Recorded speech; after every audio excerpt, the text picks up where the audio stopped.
What's up, Patreon? And maybe YouTube? Uh, I'm Z, and this channel shows you the world from my lens. Through my lens? Through my lens. I've done this intro like 1,100 times, and I just messed it up. Actually, I think I've done it more than 1,100 times, but anyways. Those of you who have been on the channel and you've seen my previous stuff, you know why I'm laughing at the maybe YouTube. Yeah, so we have reacted, those of you who are new, just to let you know, we have reacted to the Eras tour. That was a 4 hour reaction. It was, I say reaction, I would say it was more like a watch with me with some commentary. I really enjoyed it. I managed to get it on YouTube, and it lasted about 17 hours before it got taken down. I was very fortunate. I walked away without a copyright strike, but it now lives on, what's it called? Patreon.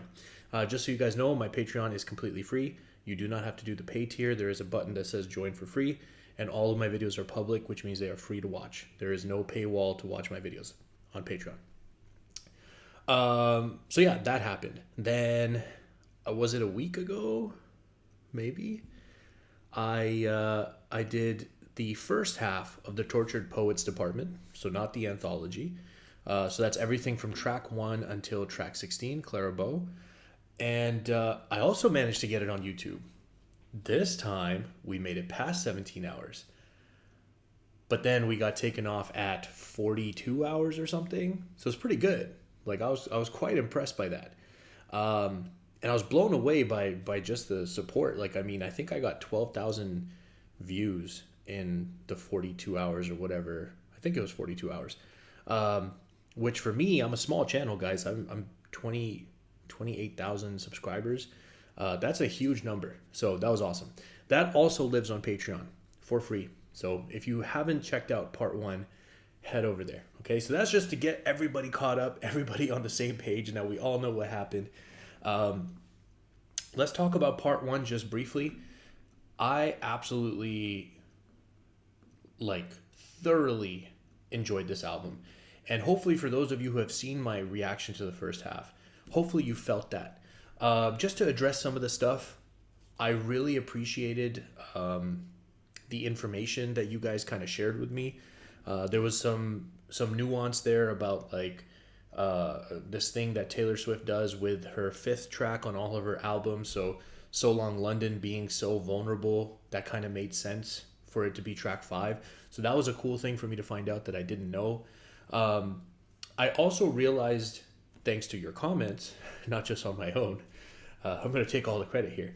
But I found out that the reason some of my analysis on the album was a little off is because I was looking at this, let's say 1 through 16, as one relationship.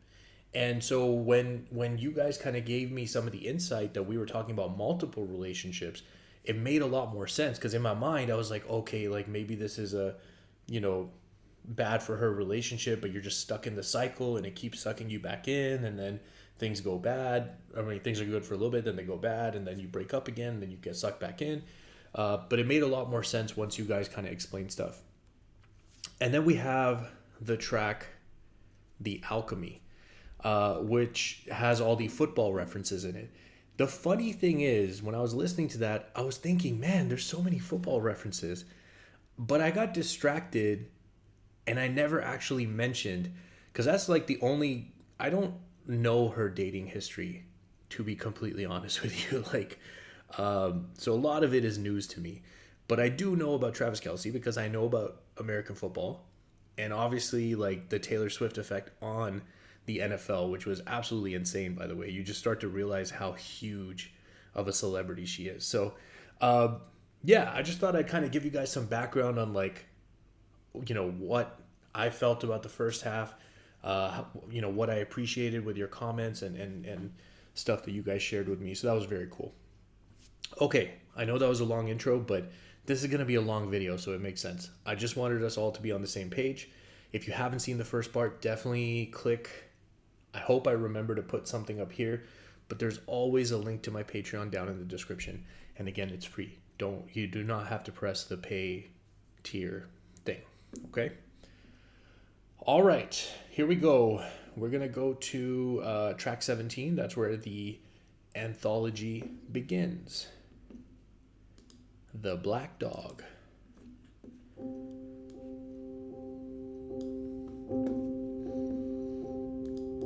I am someone who, until recent events, you shared your secrets with, and your location you forgot to turn it off. And so I watched as you walk into some bar called the Black Dog and pierced new holes in my heart. You forgot to turn it off, and it hits me. I just don't understand how you don't miss me in the Black Dog when someone plays the starting line and you jump up, but she's too young to know this song that was intertwined in the magic fabric of our dreaming. Wow, that's beautiful. Old habits die sweet.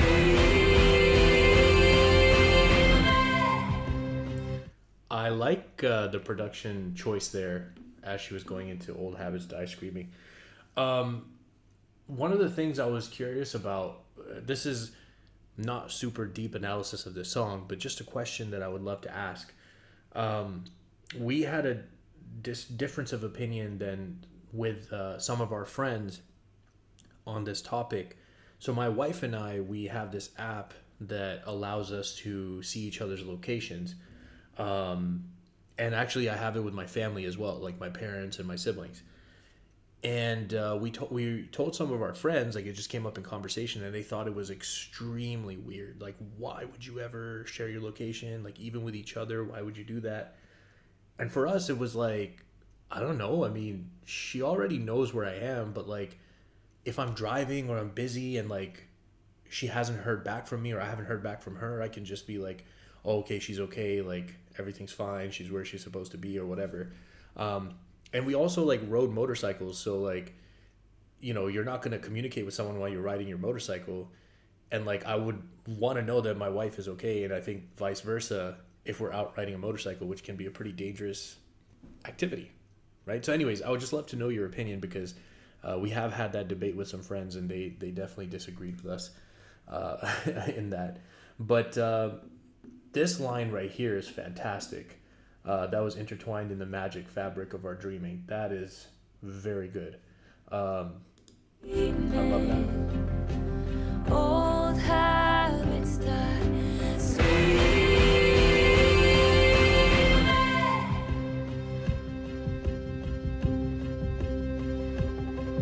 I move through the world with a heart broken.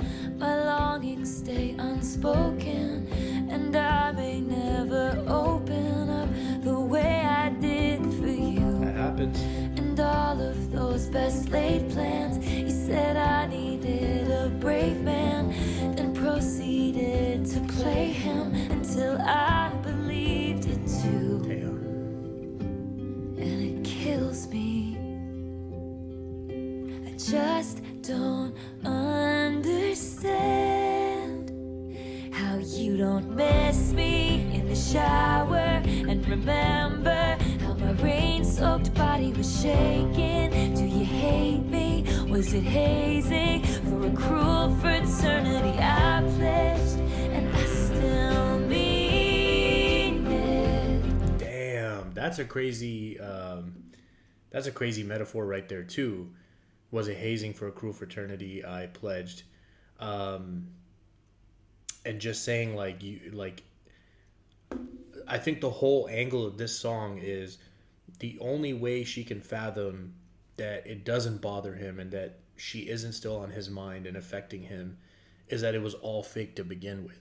And that's where a lot of these metaphors are fitting in super well. That's crazy though. Like, I feel that. I'll share a story with you guys at the end of this song. A very quick version of it, because I know I'm talking a lot right now. I'll try to reel it in. Old habits die sweet. 6 past the smoke? Were you making fun of me with some esoteric joke? Now I wanna sell my house and set fire to all my clothes. And hire a priest to come and exorcise my demons. Even if I die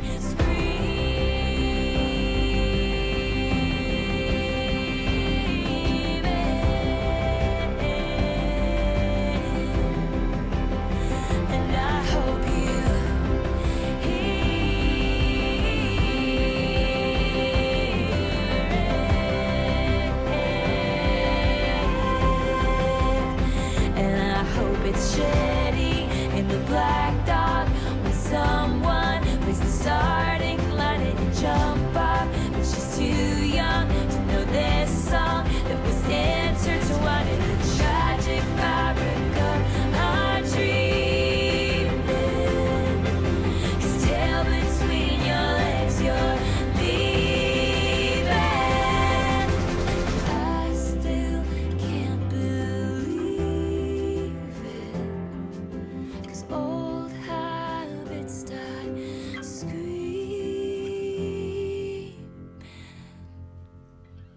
Ooh, I love the way she delivered the end of that word right there. You know, because in the rest of the song, Old Habits Die Screaming had that very loud portion that came in, slightly different than everything else. But this one, because it's the last one, was very soft and delicate, and then she ended it with this like almost like whisper delivery, but you could almost hear like emotion, like the way she did it. It almost sounded like someone trying to hold back tears, if that makes sense. Yeah, look, I you know what, I understand this feeling super well. And the story I'm going to share very quickly is about my ex. And there's a lot of stuff that I could say, but I'm not going to say a whole bunch of stuff because it's, you know, it's a weird, long, winding story. But I would say, like, on the last time that we parted ways, and it was like over because it was a toxic relationship that kept pulling me back in. But when it was over, I remember getting off the plane and getting back to my house, and I thought, you know, I would just like, we kind of like agreed to part ways in this moment, and I thought, you know, I should just call and like let her know that I've made it, and just like, you know, just like everything's good, you know. And I remember we were on FaceTime, and she had somebody else over.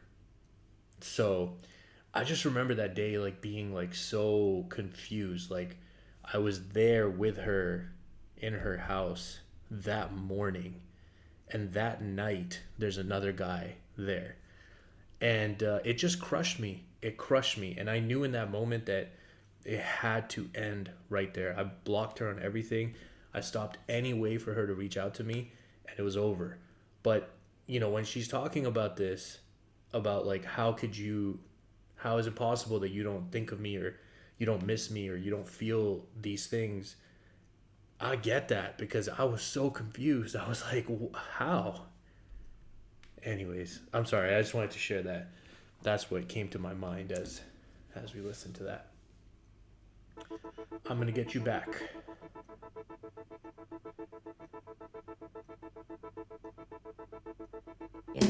Fly like a short skirt, the one that fits me like skin. Interesting sound here. Did your research, you knew the price going in. And I'll tell you one thing, honey, I can tell when somebody still wants me. Come clean, standing at the bar like something's funny, bubbly. Once you fix your face, I'm going in.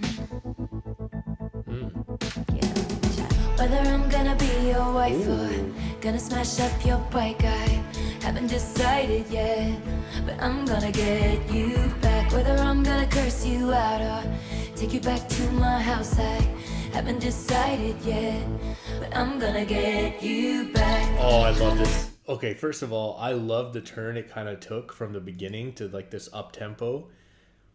But the duality that's kind of happening in this is super awesome. I'm gonna get you back, okay? But each time she says that, she's saying two different versions of it. Like either I'm gonna get you back like payback, I'm gonna get you back for hurting me, or I'm gonna get you back like we're gonna get back together. That is super clever. But I'm gonna get you back. I hear the whispers in your eyes. I'll make you wanna think twice. You'll find that you were never not mine. Small talk, big love. Act like I don't care what you did. I'm an Aston Martin that you steered straight into the ditch, then ran and hid. And I'll tell you one thing, honey, I can take the upper hand and touch your body, flip the script and leave you like a dumb house party, or I might just love you till the end. See, again, we're kind of continuing that duality there. Hey man, you know what? Aston Martins are some of my favorite. I think they're beautiful cars, by the way. So that's a great, metaphor to use for yourself. Love you till the end. Whether I'm gonna be your wife or gonna smash up your bike, I haven't decided yet, but I'm gonna get you back. Whether I'm gonna flip you off or pull you into the closet, I haven't decided yet. Oh, I love I'm gonna get you back. I hear the whispers in your eyes. I'll make pretty. you wanna think twice. You'll find that you were never not mine. I can feel it coming, humming in the way you move. Push the reset button, we're becoming something new. Say you got somebody, I'll say I got someone too. Even if it's handcuffed, I'm leaving here with you. Bygones will be bygone, eras fading into vain. Grab all the pieces, but still wanna play the game. Told my friends I hate you, but I love you just the same. Pick your poison, babe, I'm poison either way. Whether I'm gonna be your wife or gonna smash up your bike, I haven't decided yet, but I'm gonna get you back. I love that. Before going into this final chorus, that the transition to the chorus is a little bit different because she's doing this line at the end of her verse of poison, right? The pick your poison. I'm poison either way. And then it goes into the duality again. So whether it's this or that, yeah. Poison, babe, I'm poison either way. Whether I'm gonna be your wife or gonna smash up your bike, I haven't decided yet, but I'm gonna get you back. Whether I'm gonna curse you out or take you back to my house, I haven't decided yet, but I'm gonna get you back. I hear the whispers in your eyes. I'll make you wanna think twice. You'll find that you were never not mine. I'm gonna get you back. I like that one. I thought that was very clever. Because when I saw I'm Gonna Get You Back, you know what's interesting too, if I could just kind of go back and look at these track lists, like she has certain track lists where, or certain tracks where, like it's just like different format. Like here, there's no capitals and there's no spaces. And then I noticed as I was looking at it down here, there was like weird letters that were capitalized, not the ones that you would expect. So in this one, it's like the K says thank you aIMee or whatever, but the K and the M are capitalized, but not everything else. So I noticed those two things when I was scanning the track list. So I wonder if there's like significance to that. But the Albatross, I believe that is a bird. Uh, is it the bird with the biggest wingspan, potentially? I think. Let me know. I don't know that much Wise stuff. men once said, wild winds are death to the candle, rose by any other name is a scandal. Cautions issued, he stood shooting the messengers. They tried to warn him about her. Cross your thoughtless heart, only liquor anoints you. She's the Albatross, she is here to destroy you. Wise men once said, one bad seed kills the garden, one less temptress, one less dagger to sharpen. Damn. Locked me up in towers, but I'd visit in your dreams, and they tried to warn you about me. Cross your thoughtless heart, only liquor anoints you. She's the Albatross, she is here to destroy you. Devils that you know, raise worse hell than a stranger. She's the death you chose, you're in terrible danger. Interesting. A lot of deep lines in this one too. I mean, I kind of went past the first verse. I don't want to pull it all the way back there, but definitely some interesting ones there too. I'm curious because with the three wise men and some of the the garden and stuff like that, some of the imagery we're getting could have like religious connotations, and so in that regard, I don't know if the albatross has some religious significance that I'm not aware of. So if there is, I'm potentially missing that because I see devil, I see three wise men, I see garden, I see all these things. The woman being the temptress. Again, it kind of goes with this whole theme, but I just don't know what that significance would be. So please feel free to comment down below and let me know. But this right here is cool because devils that raise worse hell than a stranger, and it's because the saying is like the devil meaning like what you're getting with this. If you go away from this to someone else, they could be better, but they could also be much worse because you don't know what's going on over there, but this. So that's an interesting sequence to kind of put in here based on that saying. You devils that you know, raise worse hell than a stranger. She's the death you chose, you're in terrible danger. And when that sky rains fire on you, and your persona non grata, I'll tell you how I've been there too, and that none of it matters. Wise men once read fake news, and they believed it. Jackals raised their hackles. You couldn't conceive it. You were sleeping soundly when they dragged you from your bed, and I tried to warn you about them. So I crossed my thoughtless heart, spread my wings like a parachute. That's dope. I'm the albatross, I swept in at the rescue. The devil that you know looks now more like an angel. I'm the life you chose, and all this terrible danger. That was very cool.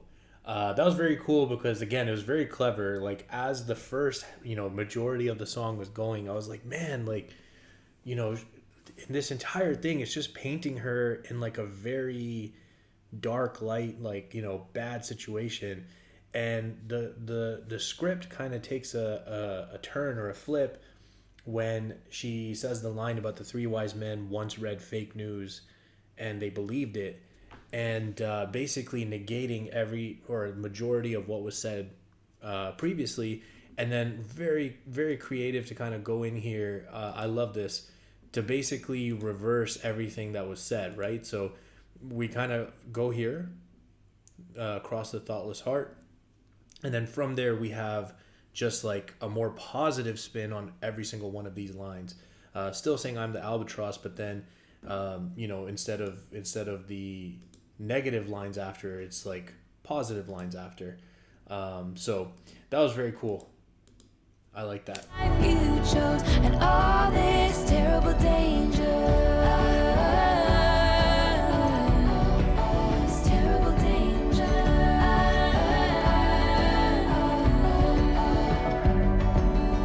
So cross your thoughtless heart. If she's the albatross, she is here to destroy you.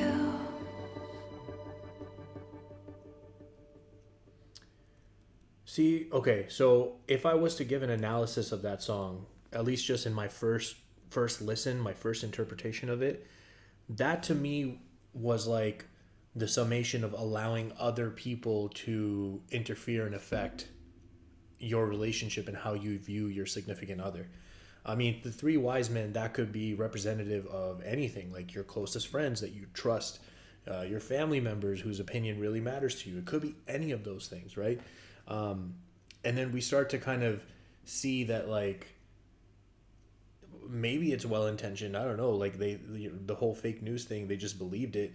So it could be still trying to show that it's well intentioned, but those opinions and those, hearsay and like whatever it is that comes in becomes the negativity in your relationship, but it's being attributed to you, not realizing that it was just kind of, created.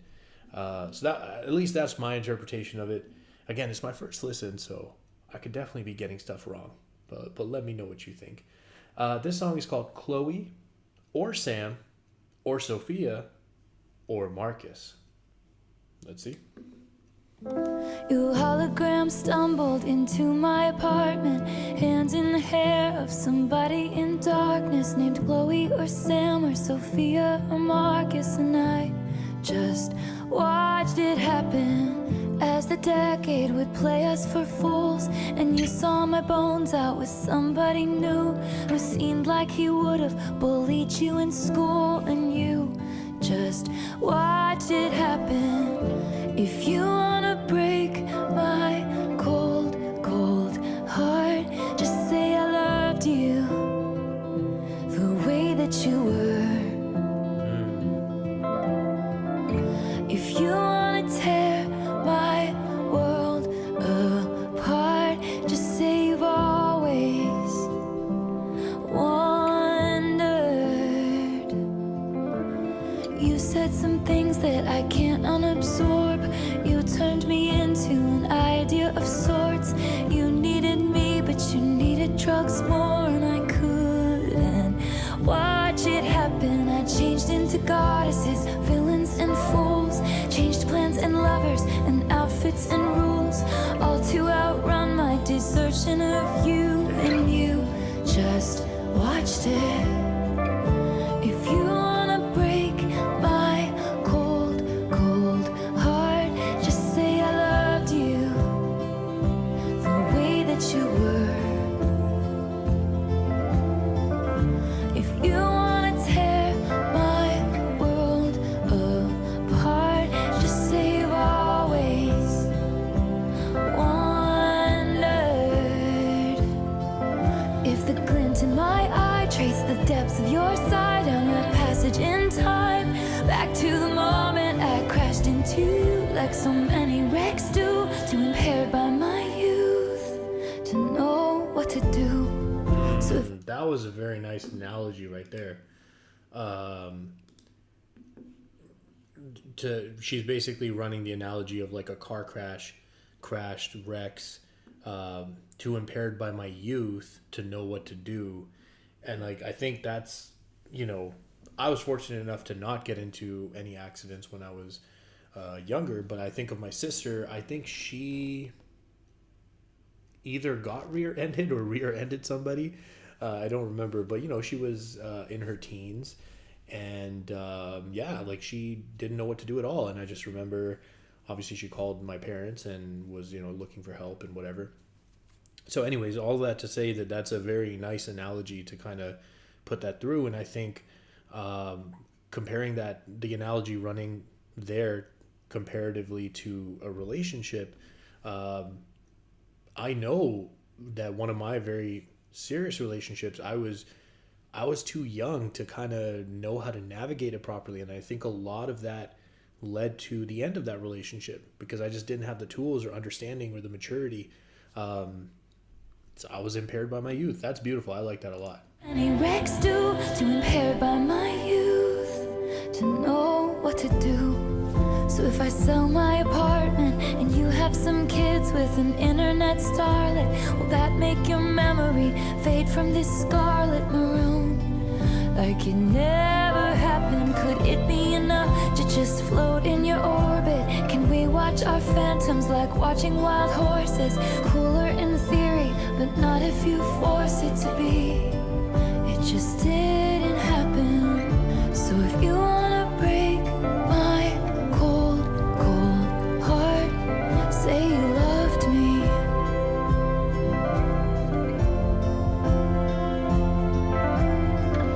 And if you wanna tear my world apart, say you'll always wonder.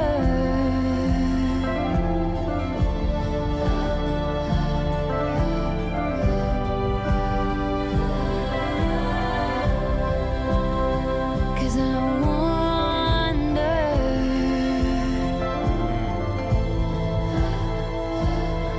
will I always wonder?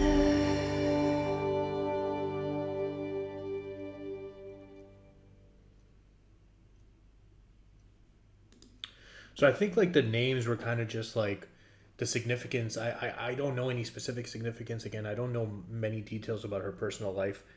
So if there is, I just don't know it. Feel free to fill me in.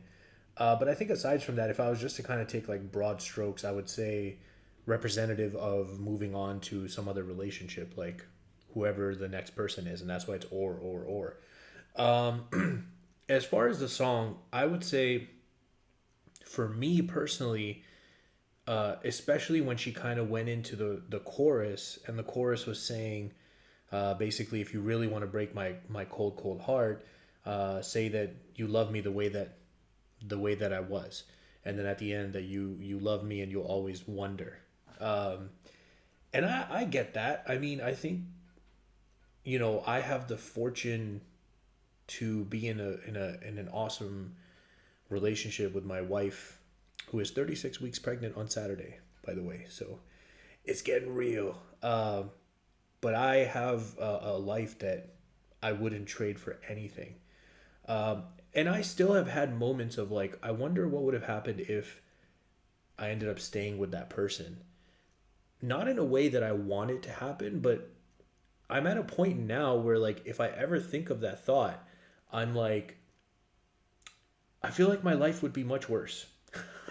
Like, truthfully.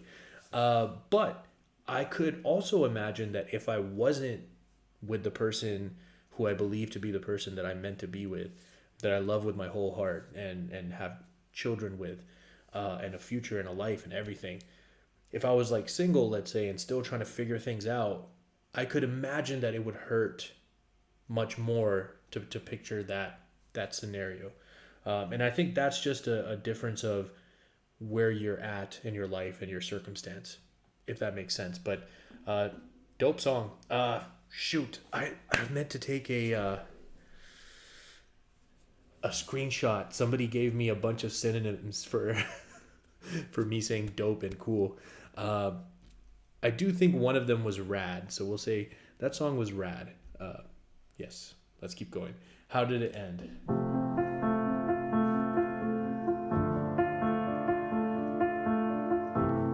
This is track 5 of Anthology, so maybe that means something.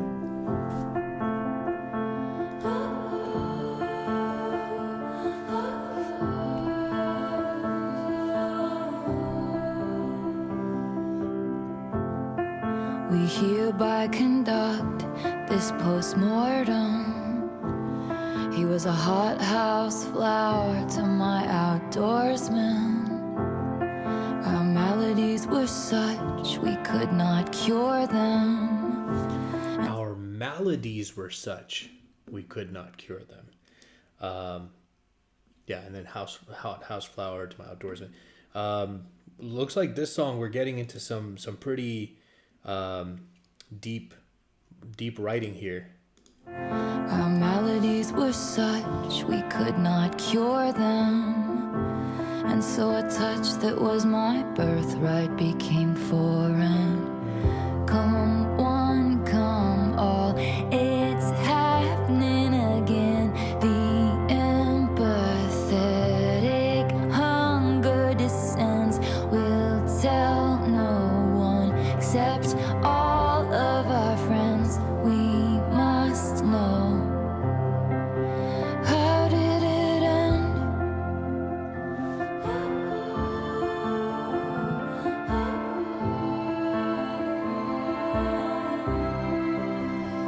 So, we're conducting a postmortem on their relationship. We've kind of set the scene at this point, but I think now we're probably going to get into maybe some of the issues, right? Okay. We were blind to unforeseen circumstances. We learned the right steps to different dances, and fell victim to interlopers' glances. Lost the game of chance, what are the chances?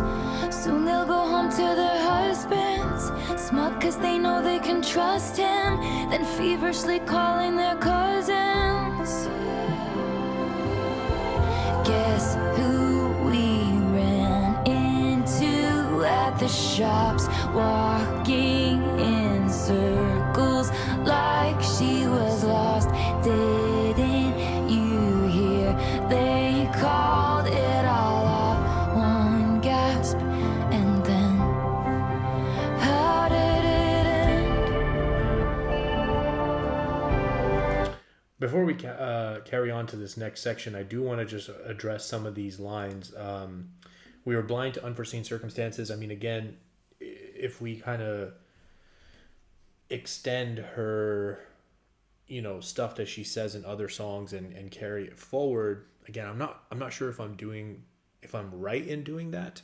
But if we do that, then, being young and in a relationship, this is something that's going to happen all the time. Like, you're very in the moment, and things that maybe to a more experienced or more mature person would be known things that come up, for somebody who's like young and in the moment and super into it, you are going to be blind to those things, and they'll seem unforeseen when they are pretty obviously going to happen.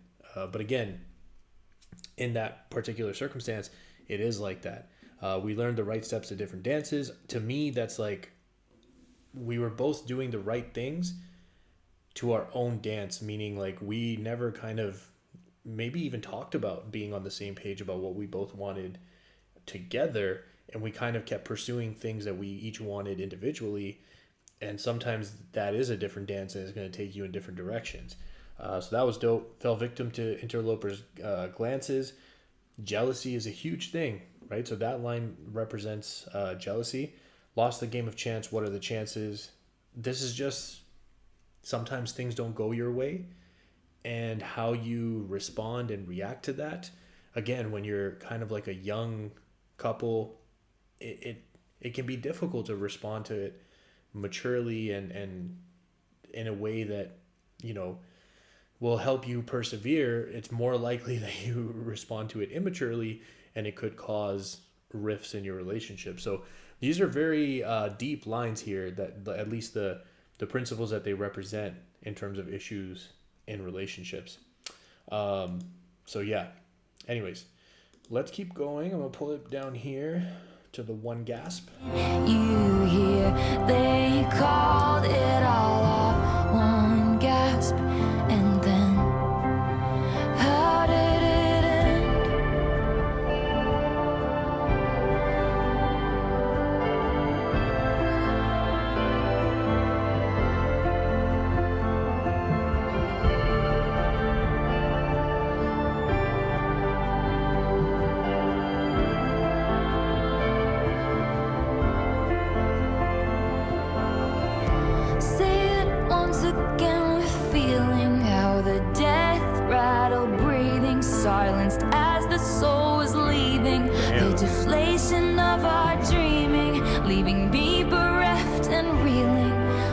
beloved ghost in me, sitting in a tree, D-Y-I-N-G.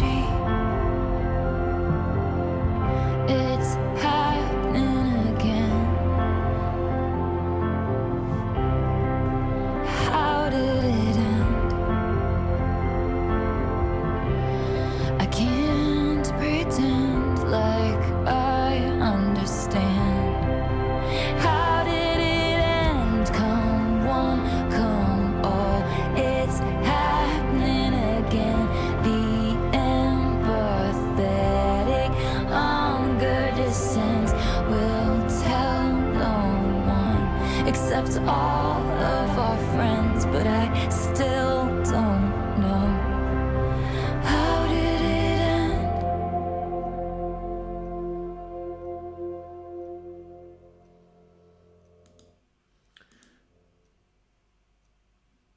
The section there where she said, you know, the death rattled breathing, as the soul is leaving, deflation of our dreaming. That section was again very deep, and I love that she mentioned the death rattled breathing, you know, stopping as the soul is leaving, or is silenced as the soul is leaving. So you stop breathing, signifying death, but then to go from that to deflation of our dreaming, because she could have used other words instead of deflation, but obviously very purposeful to kind of fit that air scheme of like we're no longer breathing, so the air is gone. If air is gone, then it's deflated. So deflation of the dreams versus any other word that she could have used that could have fit there. So I love little stuff like that because it just shows more attention to detail on like why you choose that specific word versus other ones that could fit, like rad. So high school.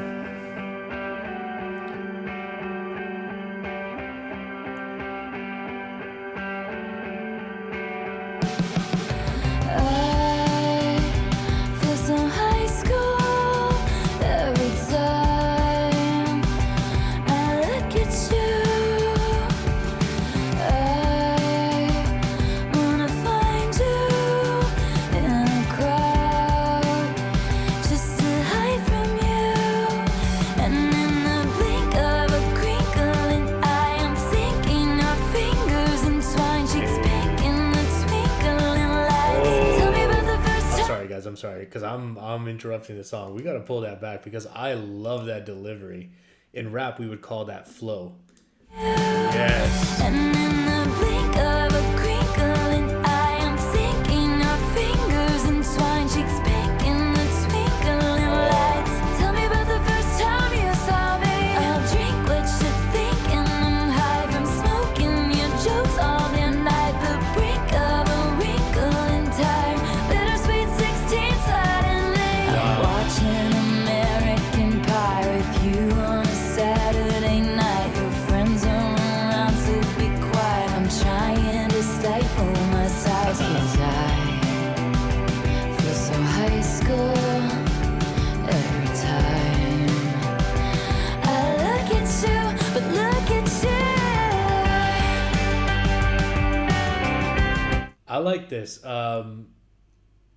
I feel like high school is like an interesting time in many of our lives. I think it's like a really, you know, vital fork of just like how, you know, how you're going to be defined as a person moving forward.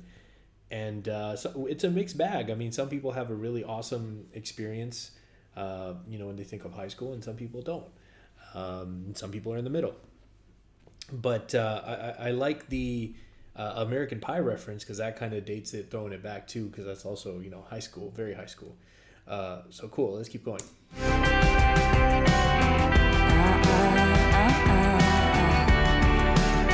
Are you gonna marry, kiss, or kill me? It's just a game, but really, I'm betting on all three for us to get my partner. Isn't that sweet? Then pull me to the backseat. No one's ever had me, not like you. Truth,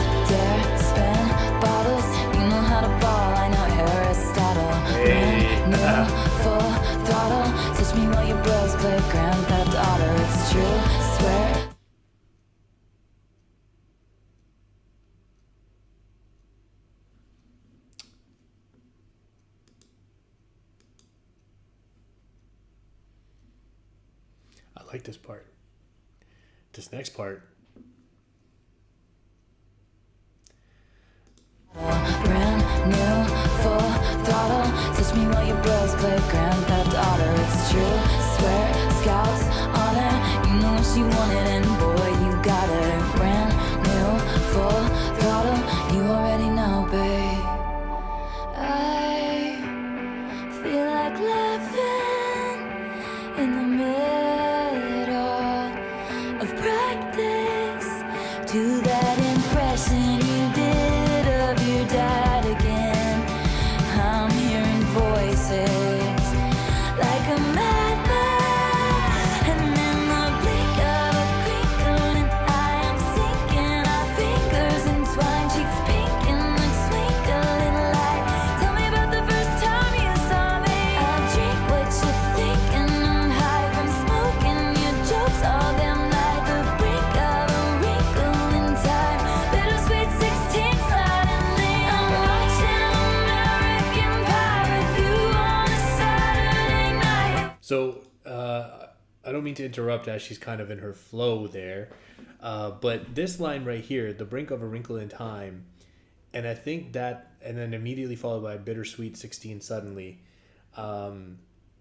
you know, it's kind of like saying this relationship that she's in makes her feel like she's back in high school, and then she's kind of describing the things that would be, you know, high school for her.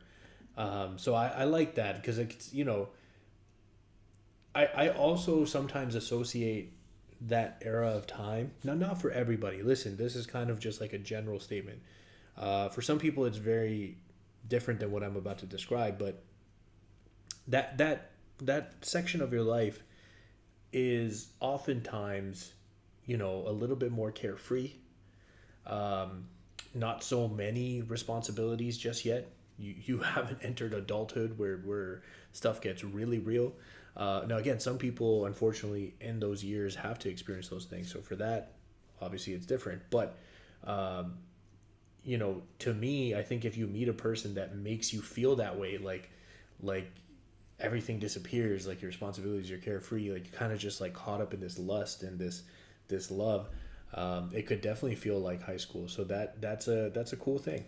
Got a wrinkle in time, bittersweet 16 suddenly. I'm watching American Pie with you on a Saturday night. Your friends are around, so be quiet. I'm trying to stay on my side, 'cause I feel so high school every time I look at you, look at you. Truth, dare, spin bottles. You know how to ball, I know Aristotle. Brand new, full throttle. Touch me while your bros play Grand Theft Auto. It's true, swear, scouts on her. You know what you wanted, and boy, you got it. Brand new, full throttle. You already know, babe. You already know, babe.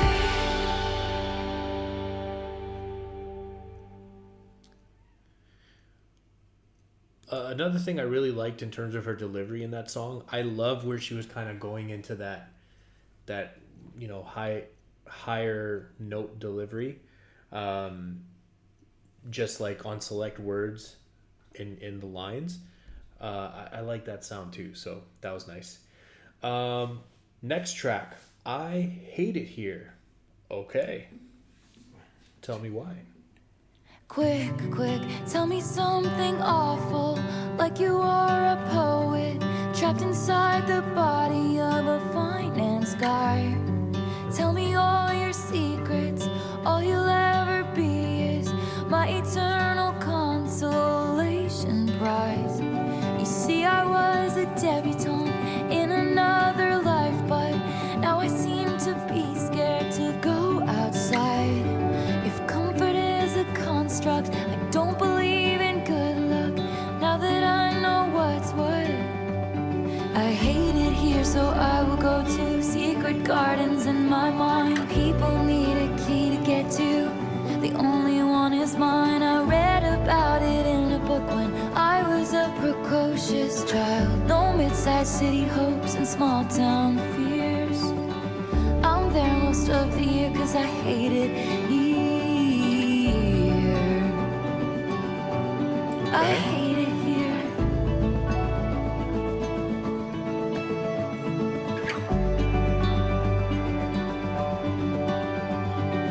My friends used to play a game where we would pick a decade we wish we could live in instead of this.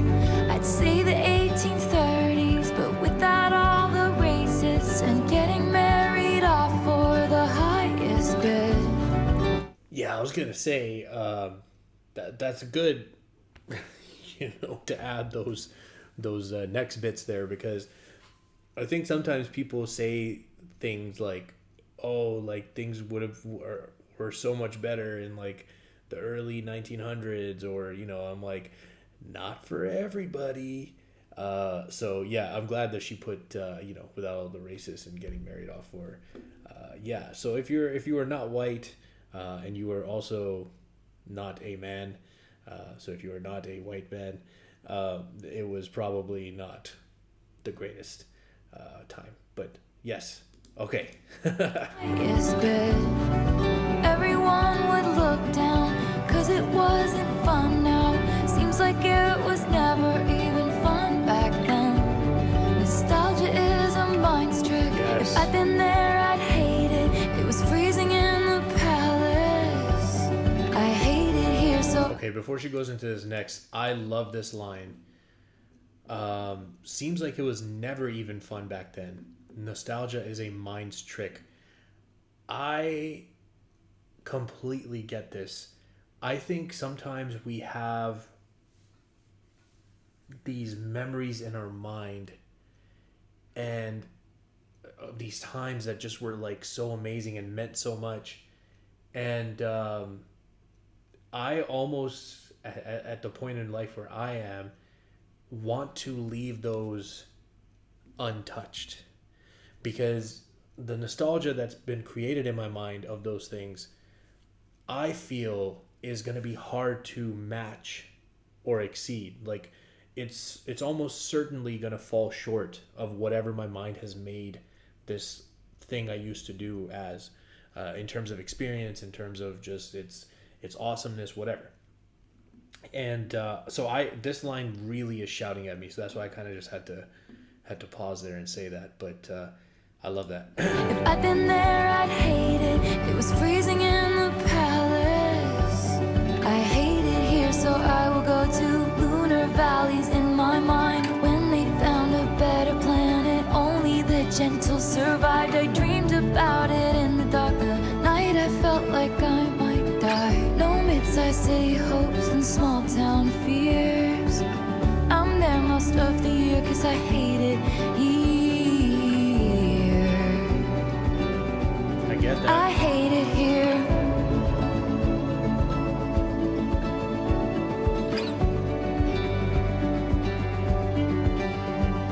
I'm lonely, but I'm good. I'm bitter, but I swear I'm fine. I'll save all my romanticism for my inner life, and I'll get lost on purpose. This place made me feel worthless. Lucid dreams like electricity. The current flies through me, and in my fantasies I rise above it. And way up there, I actually love it. I hate it here, so I will go to secret gardens in my mind. People need a key to get to. The only one is mine. I read about it in a book when I was a precocious child. No mid-sized city hopes and small town fears. I'm there most of the year, 'cause I hate it here. I hate it here.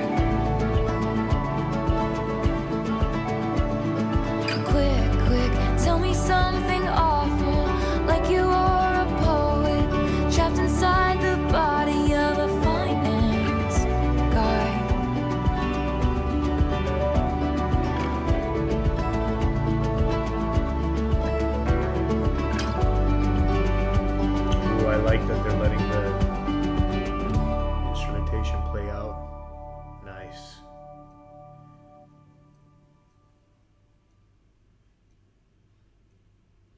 Okay, yeah, solid song. I mean, I think to me, let me just go back here real quick.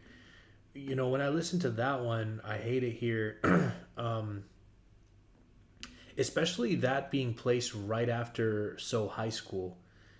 You know, So High School was kind of like this freeing, like I said, this idea of like a simpler time where you could feel more free. And I think that's where like this new relationship that you're so like into can make it feel so high school. To go from that to I hate it here, where it's kind of like it's almost like this juxtaposition to have these two tracks back to back, and kind of just have this like reality hitting you, and sometimes it can become overwhelming, all of the negativity that exists in reality. Like it's just true, there is a lot of negativity in the world. There's a lot of positivity as well, but negative stuff kind of just pokes at you a little bit harder.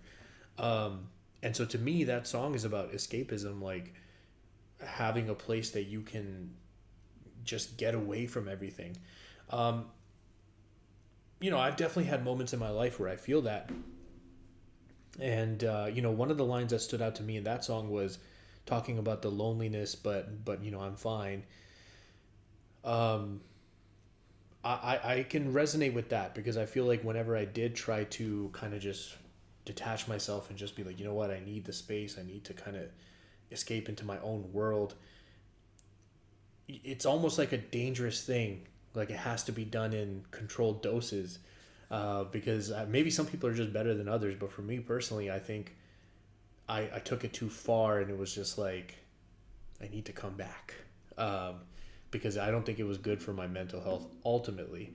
It probably was initially, but anyways, yeah. Let me know if you know, feel similarly about that. Okay, so this is the one where I was curious about the capitalization. So it says, "Thank you, aIMee," and the K and the M are capitalized. So let's see what this means.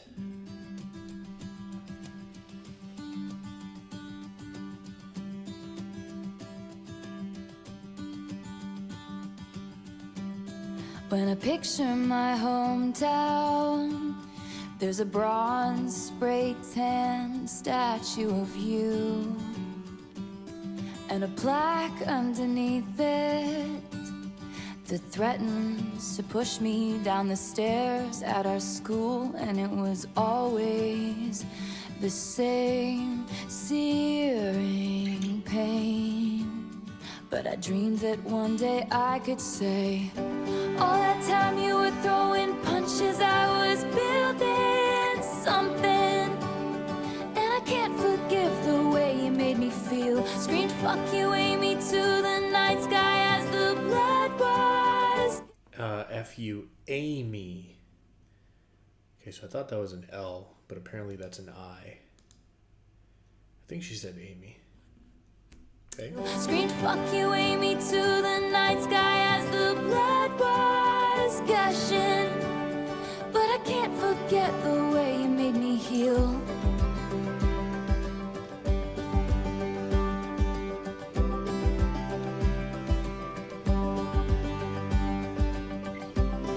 And it wasn't a fair fight. Hold on.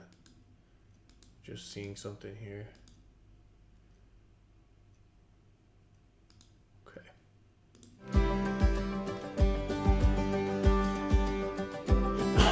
Sorry.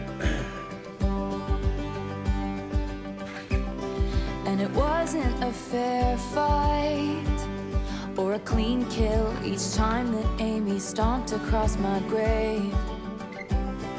And then she wrote headlines in the local paper, laughing at each baby step I take. And it was always the same searing pain. But I prayed that one day I could say, all that time you were throwing punches, I was building something. And I couldn't wait to show you it was real. Scream fuck you, aIMee, to the night sky as the blood was gushing.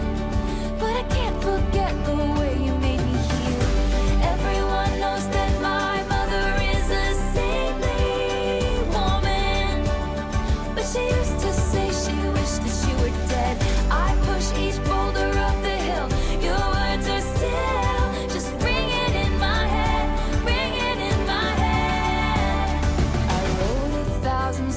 songs that you find uncool. I built a legacy which you can't undo. But when I count the scars, there's a moment of truth that there wouldn't be this if there hadn't been you. Okay, so to me, this is like thank you to the haters. Thank you to the people that, maybe passively, but maybe in some situations, like kind of feels like what she's describing here, actively worked against me and actively tried to, tear me down and break my spirit and all that stuff. And that is something that has led to her success. And I think that's super cool because I understand that. I think sometimes I hold on to things that probably mean very little to the person that I'm thinking of, but to me, it kind of is a thing that I can use for fuel when I need it. So I like this. I like the idea of this, and the part about her mom, that was that was pretty funny. Oh gosh. And maybe you've reframed it, and in your mind you never beat my spirit black and blue. I don't think you've changed much, and so I changed your name and any real defining clues. And one day your kid comes home singing, Yo. a song that only us two is gonna know is about you. Yes. All that time you were throwing punches, it was all for nothing. Yes. And our town, it looks so small from way up here. Screamed thank Talk you, to her, Amy, come on. to the night sky, and the stars are stunning. Cause I can't forget the way you made me feel. Everyone knows that my mother is a saintly woman. I love this. But she used to say she wished that you were dead. So I pushed each boulder up that hill. Your words were still just ringing in my head, ringing in my head. Thank you, Amy. Thank you, Amy. Okay. Yo.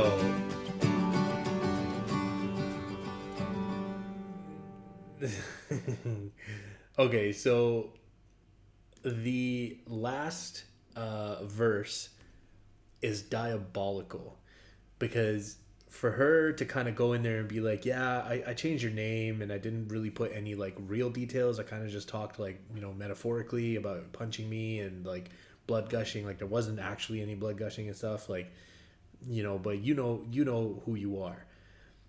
And I have a theory now about the K and the M. It's probably the initials of the person's real name. KM is going to be my guess. But again, small town, whatever, maybe people don't know, but she'll know. And the fact that she says your kid's going to come home singing this song and you'll know that it's about me and you. That is diabolical. I love that. My favorite line, though, in that whole thing was like, my mom's a saintly woman, but she wishes you were dead. That's crazy. I love that. I look in people's windows. That's not good. Let's see. I had died the tiniest death. I spied the catch in your breath. Out, out, out, out, out, out. Northbound, I got carried away as you boarded your train. South, south, south, south, south, south. A feather taken by the wind blowing. I'm afflicted by the not knowing. So I look in people's windows, transfixed by rose golden glows. They have their friends over to drink nice wine. I look in people's windows in case you're at their table.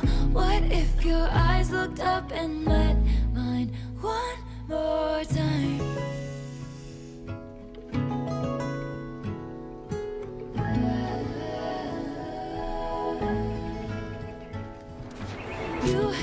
stopped and tilted your head. I still ponder what it meant. Now, now, now, now, now, now. I tried searching faces on streets. What are the chances you'd be down, down, down, down, down, down? Does it feel alright to not know me? I'm addicted to the if only. So I look in people's windows like I'm some deranged weirdo. I attend Christmas parties from outside. Okay, I'm glad that she put deranged weirdo because I didn't want to get blasted by my fellow Swifties, even though I'm newly returned into the fold, by saying that, yo, that's creepy, girl. But I get what you're trying to say, and what this kind of signifies. Like, oh God, should I confess this? Okay, look, let me just let me just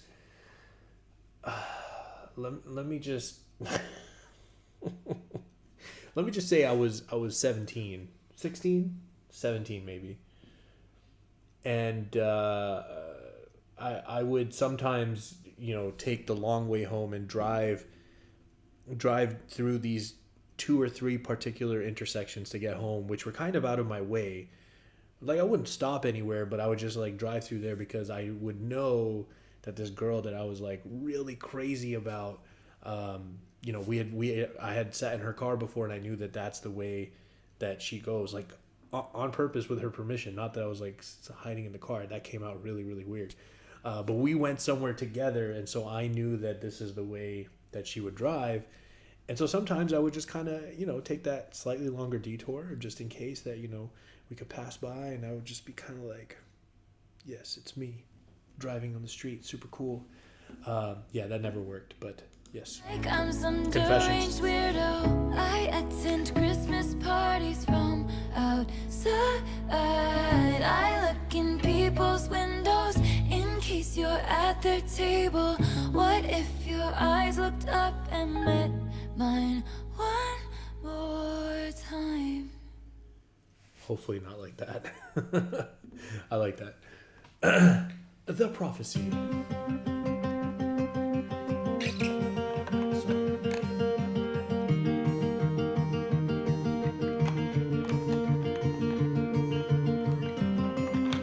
Hand on the throttle, thought I caught lightning in a bottle. Oh, but it's gone again.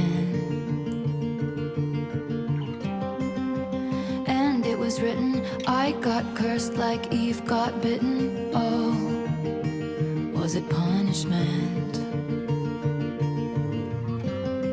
Pat around when I get home. I guess a lesser woman would have lost hope. A greater woman wouldn't beg. But I looked to the sky and said, please, I've been on my knees. Change the prophecy.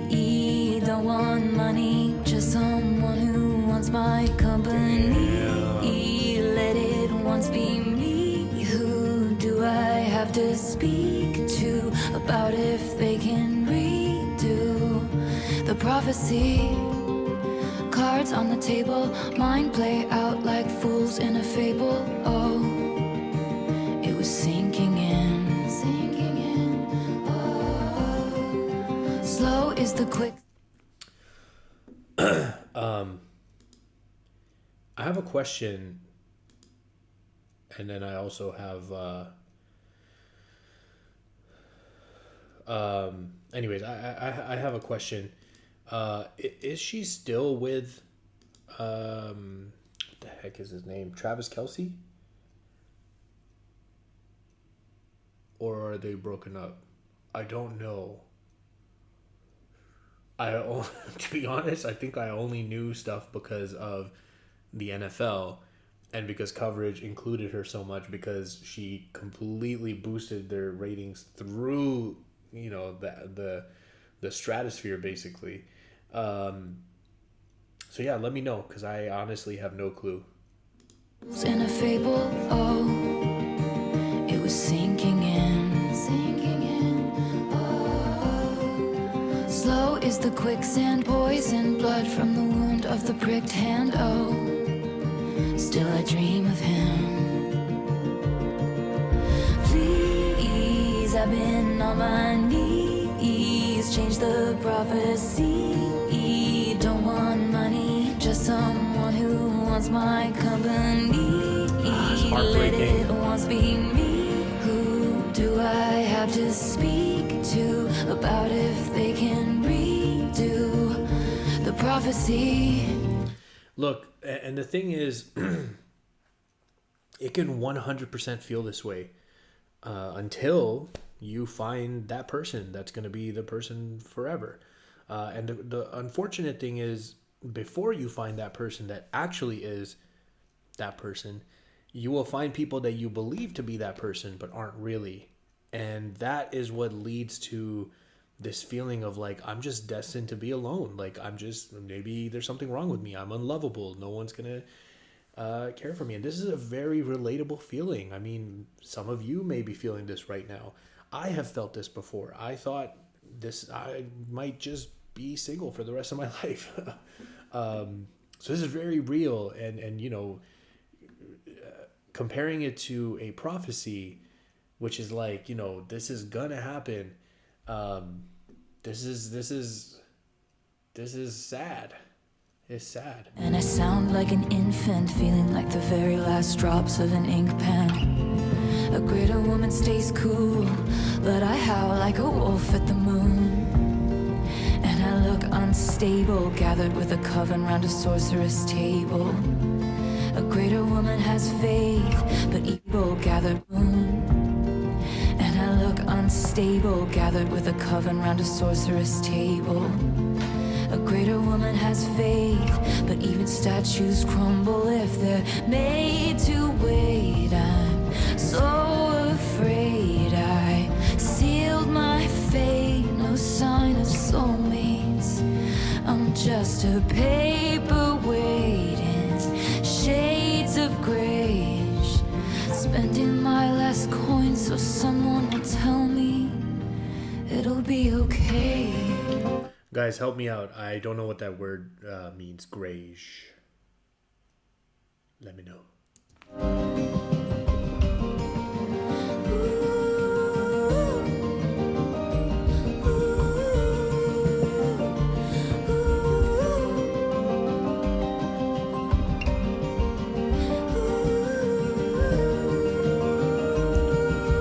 Ooh, I like this. Please, I've been on my knees. Change the prophecy. Don't want So money, beautiful. just Wow. someone who wants my company. Let it once be me. Who do I have to speak to about if they can redo the prophecy? Who do I have to speak to change the prophecy? Hand on the throttle, thought I caught lightning in a bottle. Oh, but it's gone again. And see those lines right there, they make a lot more sense now being repeated at the end of the song. That is what feeds into this feeling that you're just not meant to be with anybody like this. It's prophetic that you're going to be by yourself. Because you have these moments where you think this is it, this is the guy, this is the girl, this is forever, and it's not. It doesn't work out. So powerful. Pat around when I get home. I guess a lesser woman would have lost hope. A greater woman wouldn't say, but I looked to the sky and said, I like that part too. A lesser woman would have lost hope, but a greater woman wouldn't beg. And then she just puts herself right in the middle. So but I looked to the sky and I said, please help me. I get it, girl. Honestly, I love that track. Again, I think I said this on the previous part of the album. Like, I find that for me, songs that I'm gonna love the most are ones that have relatable content. So that's gonna vary from person to person, right? And this is why we could all listen to the same project and have different favorites. Because I am gonna venture to say that people gravitate to the ones that they themselves relate to the best or the closest. And then I think, there's also opportunity for creativity and just things being interesting and different and whatever. But I think relatability is the strongest mover in terms of like your connection to music and your liking of a song. So I like that one a lot. We have another name song, Cassandra. Let's see who Cassandra is. I was in my new house placing daydreams, patching up the crack along the wall. I pass it and lose track of what I'm saying, 'cause that's where I was when I got the call. When the first stone's thrown, they're screaming. In the streets there's a raging riot. When it's burn the bitch, they're shrieking. When the truth comes out, it's quiet. So they killed Cassandra first, 'cause she feared the worst and tried to tell the town. So they filled my cell with snakes, I regret to say. Do you believe me now? I was in my tower weaving nightmare. I love the delivery on this, matching the piano. Da, da, da, da, da. And she does the I was in my tower. Like, just pretend I could sing. Okay? Just pretend for a second. But just listen. Here. I was in my tower weaving nightmares, twisting all my smiles into snarls. They say what doesn't kill you makes Weaving, you twisting. aware. I like that. Weaving, twisting, so staying like pretty on theme. Into snarls. They say what doesn't kill you makes you aware. What happens if it becomes who you are? So they killed Cassandra first, 'cause she feared the worst and tried to tell the town. So they set my life in flames, I regret to say. Do you believe me now? They knew the whole time that I was onto something. The family, the pure greed, the Christian chorus line, they all said nothing. Blood's thick but nothing like a payroll. That they never spared a prayer for my soul. You can mark my words that I said it first. In a morning warning, no one heard. I will be completely honest with you guys. I'm pretty lost on this one. So I don't know if there was some background information or knowledge that was maybe needed to understand what exactly she's talking about. I'm sensing some betrayal, those type of themes that are kind of coming up here. I'm sensing that maybe she was blamed for something that later on the truth comes out, and we realize that it wasn't her, it was some other person, and that's the part of the betrayal as well. That's kind of the overall message I'm getting, but I don't know what specific situation this might be talking about. So please feel free to help me out down below. I appreciate it. I patched up the crack along the wall. I pass it and lose track of what I'm saying, 'cause that's where I was when I lost it all. So they killed Cassandra first, 'cause she feared the worst and tried to tell the town. So they filled my cell with snakes. I regret to say, do you believe me now?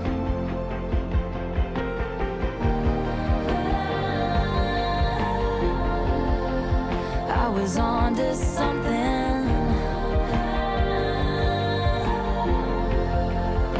They all said nothing. Blood's thick, but nothing like a payroll. Bet they never spared a prayer for my soul. Did someone in her family betray her? Because, like, obviously the blood's thick line, that kind of gives me that type of vibe. You can mark my words that I said it first in a morning warning. No one heard. No one heard.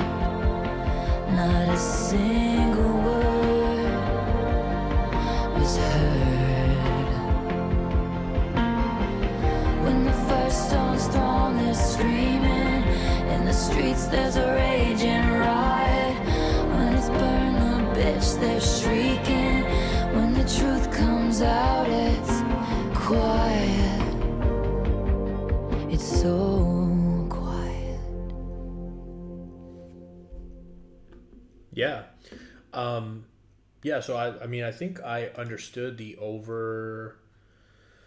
overarching kind of themes and message that was going on, but definitely feel lost if this is about like a specific situation or specific person, or if Cassandra's a made-up name or if that's a real name. I don't know.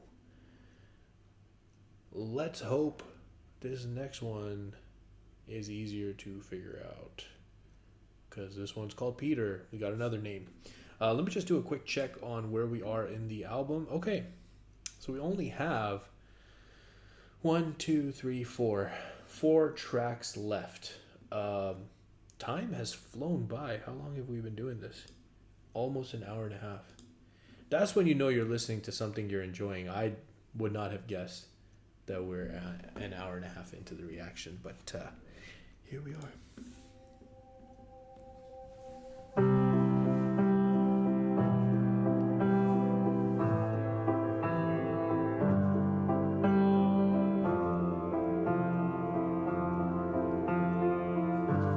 I just looked at over here, I can see the picture of me, and I just keep forgetting that I need to put this sign away. My wife made this sign for me, so I'll never throw it away. I'll just keep it somewhere for safekeeping, but you can see that the LED strips are falling apart, and I think it's just the heat that comes from the window is making like the glue and stuff fade. But I just realized it's looking in really bad shape, so I should probably take it out at the end of this video. I didn't realize how bad it looks. I do have a new sign that I can replace that with, so sorry, it just I just saw it over there. So yes, let's go. Peter.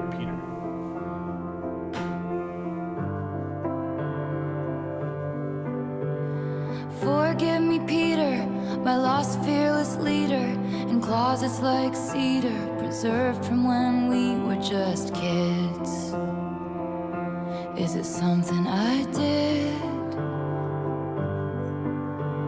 The goddess of timing once found us beguiling. She said she was trying. Peter, was she lying? My ribs get the feeling she did. And I didn't wanna come down.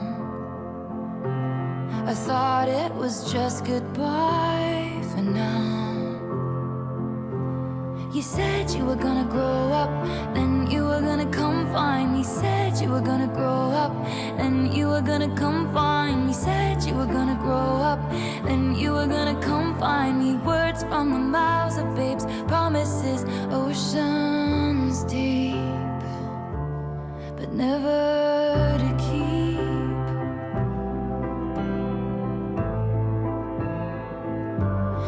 Never to keep. Okay.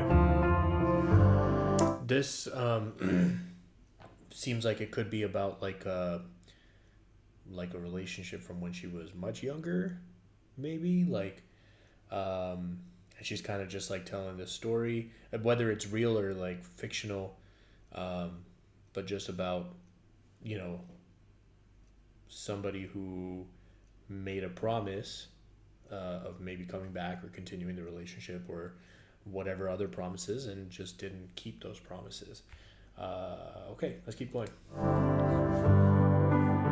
Are you still a mind reader, a natural scene stealer? I've heard great things, Peter, but life was always easier on you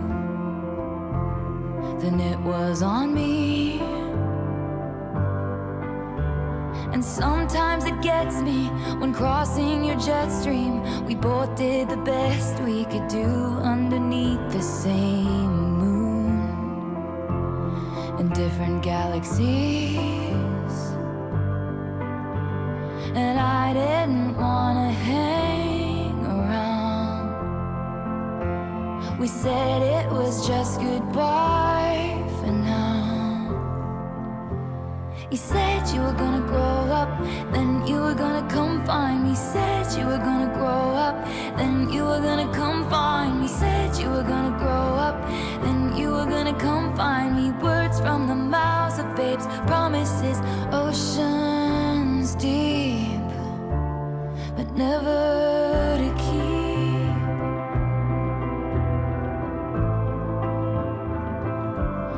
Never to keep. Now, I don't know if the name Peter is, again, about somebody real, or if this is like a fictional character, which, you know, I think you guys were, and she mentioned that in her, was it folklore? Or was Evergreen? It was something in the Eras tour where she like made up a bunch of characters. She was performing them from one of her albums. She's made up a bunch of characters, and she's telling these stories. Betty, I think, was one of them. Anyways, hopefully you guys know what I'm talking about. So anyways, knowing that she does make up characters and stuff, I also wonder if the whole concept of them being young and then he would go and come back when he's grown up.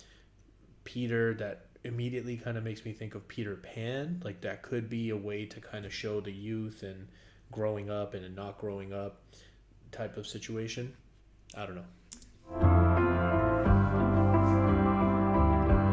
And I won't confess that I waited, but I let the lamp burn as the men masqueraded. I hoped you'd return with your feet on the ground. Tell me all that you've learned, 'cause love's never lost when perspective is earned. And you said you'd come and get me, but you were 25, and the shelf life of those fantasies has expired. Lost to the Lost Boys chapter of your life. Forgive me, Peter, please know that I tried. Isn't Lost Boys from Peter Pan too? But obviously she's kind of doing that double meaning there, Lost Boys, but also Lost Boys chapter of your life, where boys kind of maybe are just like exploring and, you know, experiencing things and, you know, getting caught up and stuff. Chapter of your life. Forgive me, Peter, please know that I tried to hold on to the days when you were mine. But the woman who sits by the window has turned out the light. You said you were gonna grow up, then you were gonna come find me. Said you were gonna grow up. You said you were gonna grow up, then you were gonna come find me. Said you were gonna grow up. You said you were gonna grow up, then you were gonna come find me. Said you were gonna grow up, then you were gonna come find me. Said you were gonna grow up, then you were gonna come find me. Words from the mouths of babes, promises, oceans deep,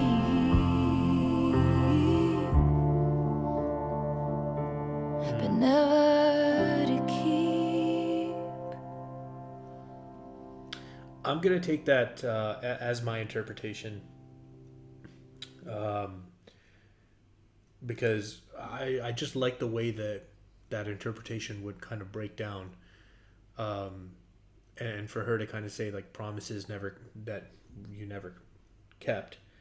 And in that, she said two things. She said, you said you were going to grow up. So it could also be that he hasn't grown up, you know, figuratively in the sense that boys oftentimes do take longer to mature and grow up than girls. But then literally in the sense of the Peter Pan kind of analogy that was running through, obviously if Peter Pan goes back to Neverland, he continues to not grow up and get old. I definitely feel like that's what was going on with the Lost Boys reference, all of that stuff.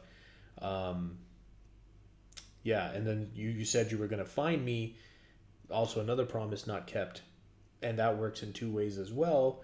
I mean, he never grew up, which was the precondition to coming to find her. So again, figuratively, he never matured, and it takes maturation to follow through on a promise, especially a promise of like wanting to be with somebody. Like an immature person would really struggle with something like that.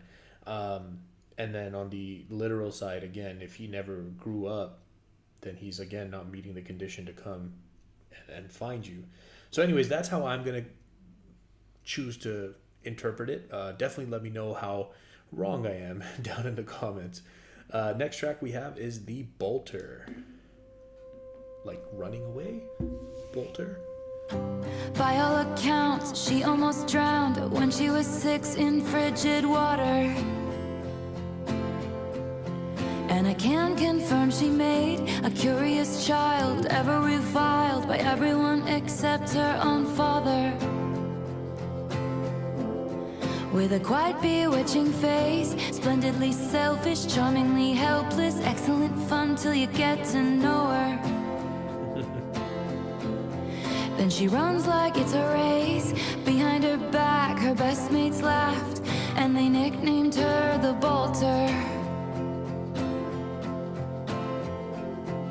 Started with a kiss, oh we must stop meeting like this, but it always ends up with a town car speeding out the drive one evening. Ended with the slam of a door, then he'll call her a whore. Wish he wouldn't be sore, but as she was leaving, it felt like breathing. Damn. All her fucking lives flashed before her eyes.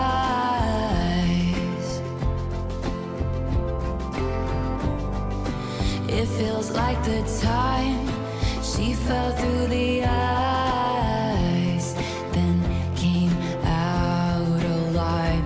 He was a cat, wanted her bad, just like any good trophy hunter. And she liked the way it tastes, taming a bear, making him care, watching him jump, then pulling him under. And at first blush, this is fate, when it's all roses, portrait poses, Central Park Lake and tiny rowboats. What a charming Saturday, that's when she sees the littlest leaks down on the floorboards, and she just knows she must bolt. Started with a I really like how she went from what could be describing like an actual, you know, date, like going to Central Park Lake in tiny rowboats. Like that sounds like a nice date idea. So that's like a literal thing, but the figurative, you know, aspect kind of getting connected here, where she says when she sees the littlest leaks down in the floorboards. So now it's like the boat or the rowboat is signifying their relationship and starting to see the leaks, and she knows she's got to go. and she just knows she must bolt. Started with a kiss, oh we must stop meeting like this, but it always ends up with a town car speeding out the drive one evening. Ended with the slam of a door, then he'll call her a whore. Wish he wouldn't be sore, but as she was leaving, it felt like breathing. As she was leaving, it felt like breathing. So again, it's just kind of showing that like this relationship really wasn't right, because if when you're leaving it feels like you can take a breath, it means you weren't breathing when you're in a relationship. That's not good. It also said it feels like I fell in ice and then I came out alive. So again, if feeling like being in that relationship felt like falling into icy water and like almost drowning, that's not good. So yeah, definitely bolt, get out of there. It's not right. All her fucking lives flash before her eyes.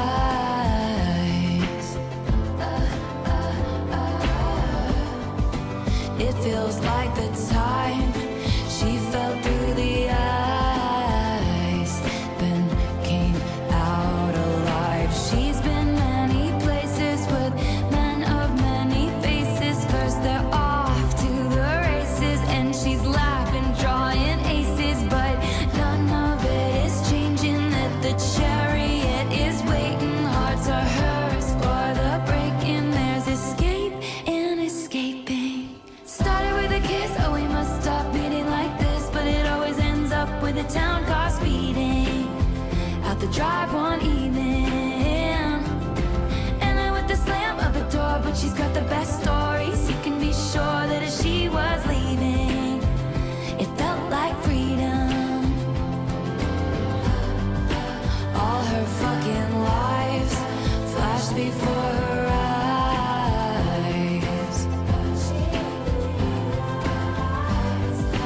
It feels like the time she fell through the ice, then came out alive.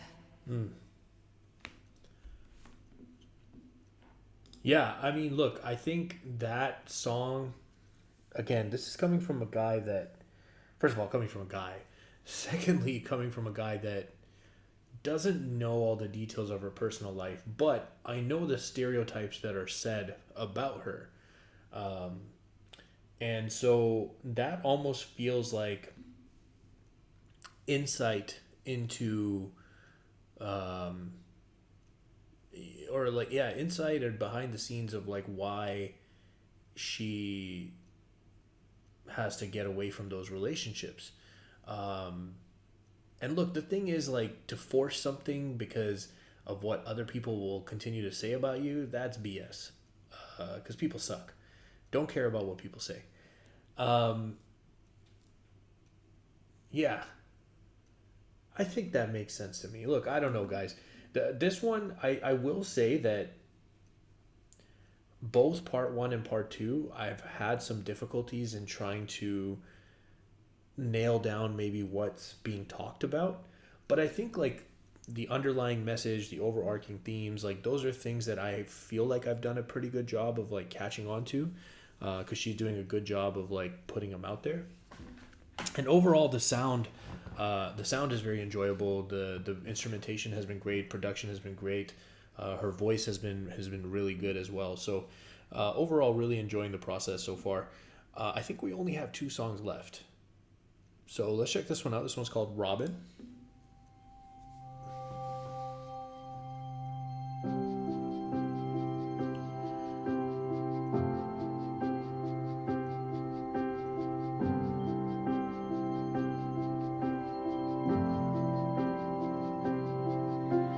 Long may you reign, you're an animal, you are bloodthirsty, out window panes, talking utter nonsense, you have no idea, strings tied to levers, slowed down clocks, tethered, all this showmanship to keep it for you in sweetness. Way to go, tiger.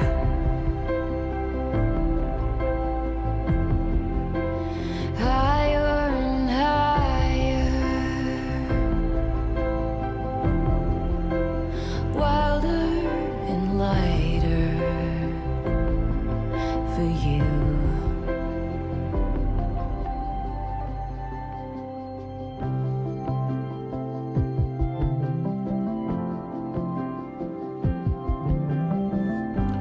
Very slow paced song. I will say that I do think Part B has had more slower paced songs than did I say Part B or Part Two? Look, Anthology Part One, Part Two. I don't know what if I've been using numbers, have I been using letters? Who knows at this point? Just so you guys know, it's 2:30 in the morning.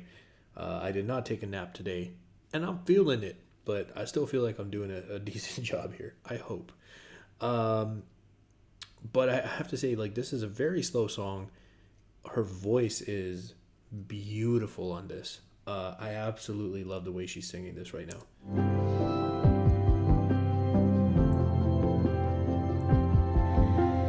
Long may you roar at your dinosaurs.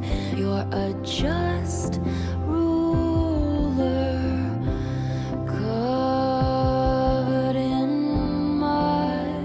You look ridiculous, and you have no idea. Buried down deep and out of your reach, the secret we all vowed to keep it from you in sweetness. Way to go, tiger.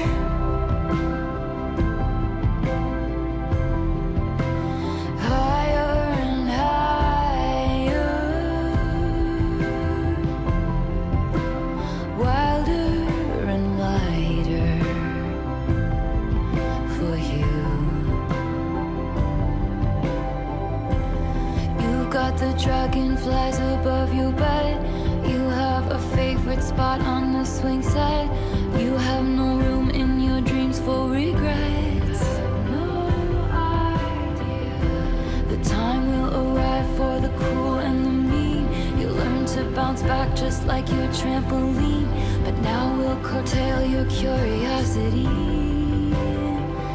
and sweetness. Way to go, tiger.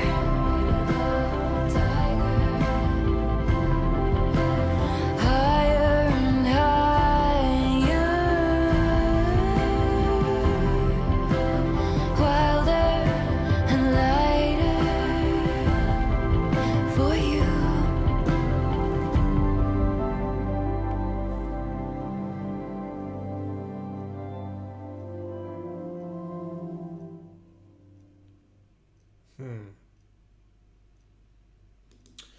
That's an interesting song.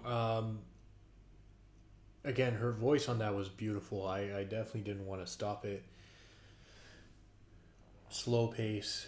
I don't know. I don't know how, like, what I would walk away with from that. I feel it was called Robin. I don't know the significance of the name of the song, so definitely help me with that. But um, it almost feels like, okay, this could be a reach, but I'm just gonna shoot my shot because what the heck. If I'm wrong, I'm wrong, and you guys will definitely help me out. But I almost feel like that was kind of like the double standard that I think exists between men and women, and kind of like the way she was describing the guy, and then kind of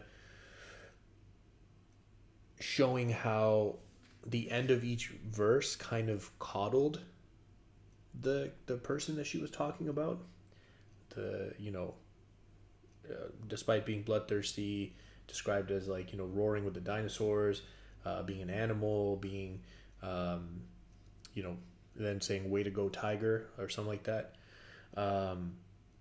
That's kind of what I took from that. And again, I could be completely off base. So please feel free to kind of start typing away right now. But that's kind of what I'm gonna take my shot in the dark and say that was about. Because we know the double standard exists. You think about the previous song, for example, the Bolter, and you have the situation where when she says she slams the door and he'll shout out "whore," versus for a guy having more female interactions of the nighttime is something to be proud of and something that's celebrated and something that's like, this guy is, cool and awesome and super experienced and whatever. And for women it's different, and that double standard extends to way beyond just, I just talked about the sexual aspect. It extends to so many things. I mean, talking about being like firm in the workplace. For a guy it's like, oh, this guy's like a awesome, like, strong-handed leader. And for a girl you might say like, oh, she's such a B word. It exists in like so many different ways. So anyways, that's my shot in the dark. I hope I got somewhere near, but if I didn't, just know that I tried. I tried my best. That's all I can do. The Manuscript. This is the final track. We have made it. Let's check it out.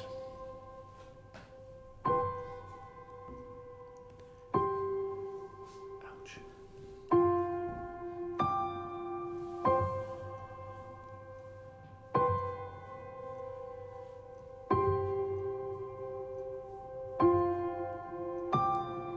Now and then she rereads the manuscript of the entire torrid affair. They compared their licenses. He said, I'm not a donor, but I'd give you my heart if you needed it. She rolled her eyes and said, you're a professional. He said, no, just a good Samaritan. Okay. He said that if the sex was half as good as the conversation was, soon they'd be pushing strollers. But soon it was over. Damn, so I guess it was not half as good as the conversations.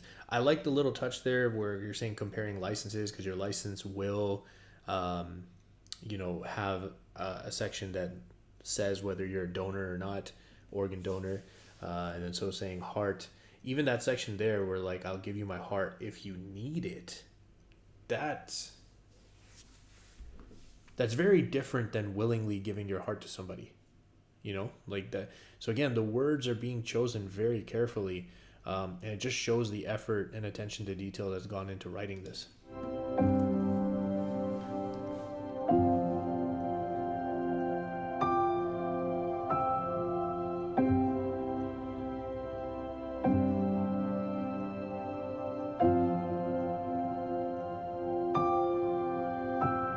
In the age of him, she wished she was 30 and made coffee every morning in a French press. Afterwards, she only ate kids' cereal and couldn't sleep unless it was in her mother's bed. It makes me think of my wife. My wife loves eating cereal. I think it's been one of her pregnancy things this time. Last time it was, like the Jamaican beef patties, and she would like open them up and kind of like, do them up like fancier, like put more things in them. But this time it's like she's really enjoying like cereals and chicken wings. Whatever. I mean, I can't say I know anything about that experience. So, but this, I had a question. What is a French press? I have no idea. I'm like very dumb when it comes to coffee. I know nothing. I put instant coffee in a cup and I put hot water. I hate the taste of it and I use it to wake myself up. That is the extent of my coffee knowledge. So comment down below. Let me know what a French press is, because I have no clue.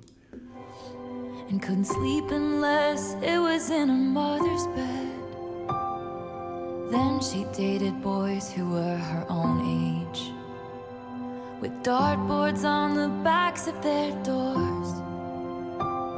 She thought about how he said, since she was so wise beyond her years, everything had been above board. She wasn't sure.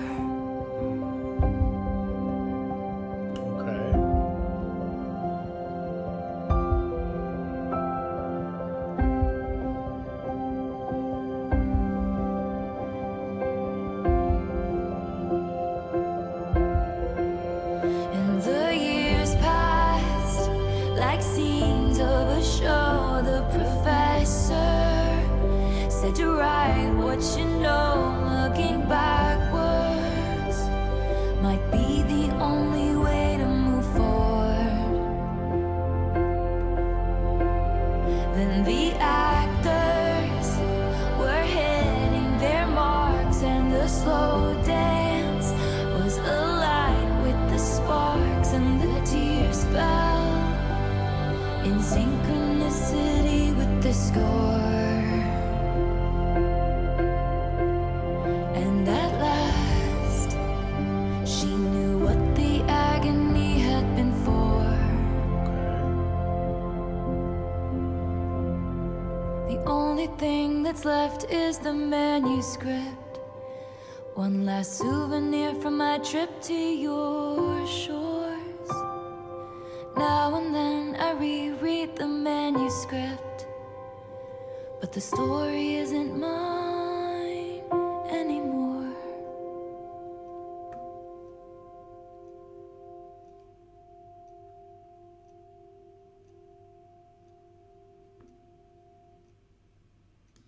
The story isn't mine anymore because she's done with that section or that chapter in her life, is the assumption I'm making right now.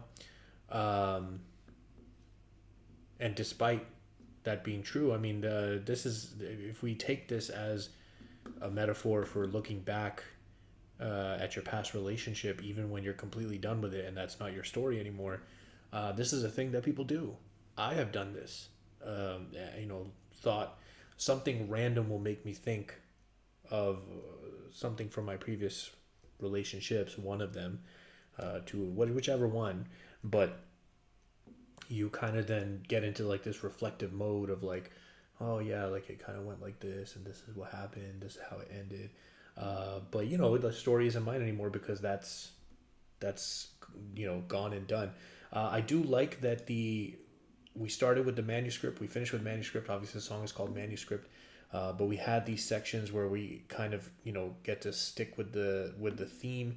And so this section right here kind of showing like actors and maybe like a play or some sort of show kind of going out.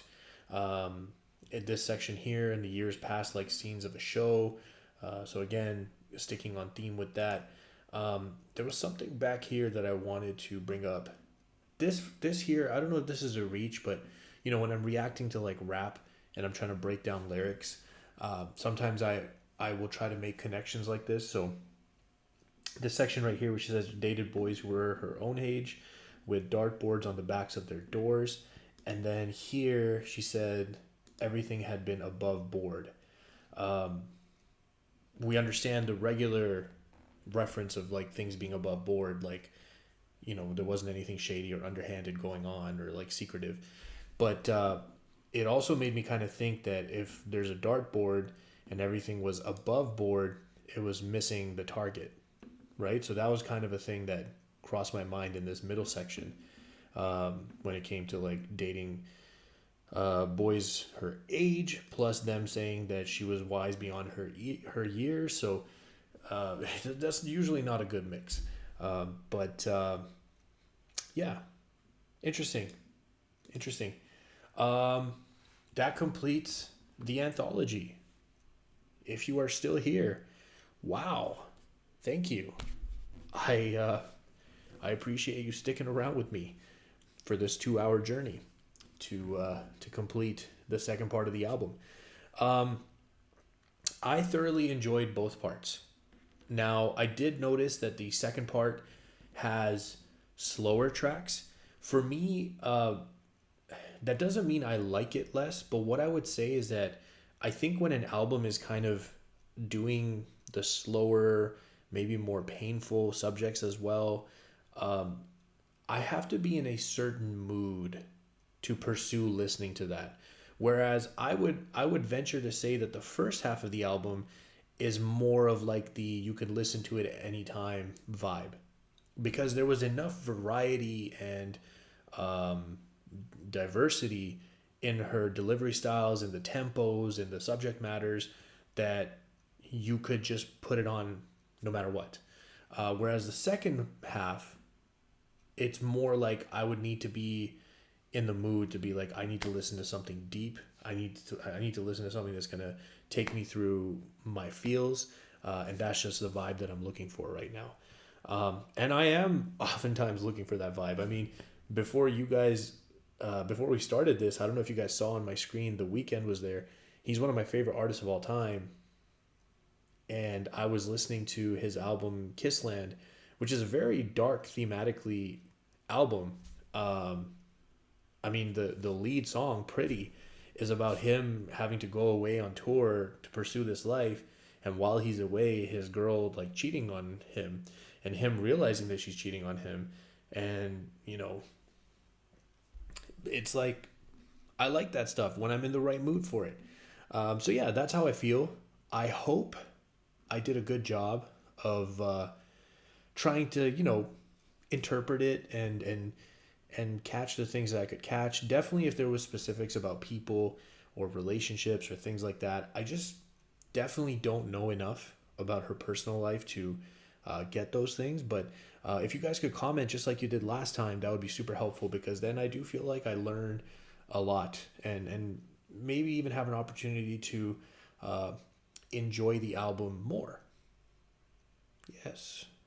So if you guys are still here, wow. I really appreciate you spending your time with me. I hope you have an amazing day, and I will see you next time.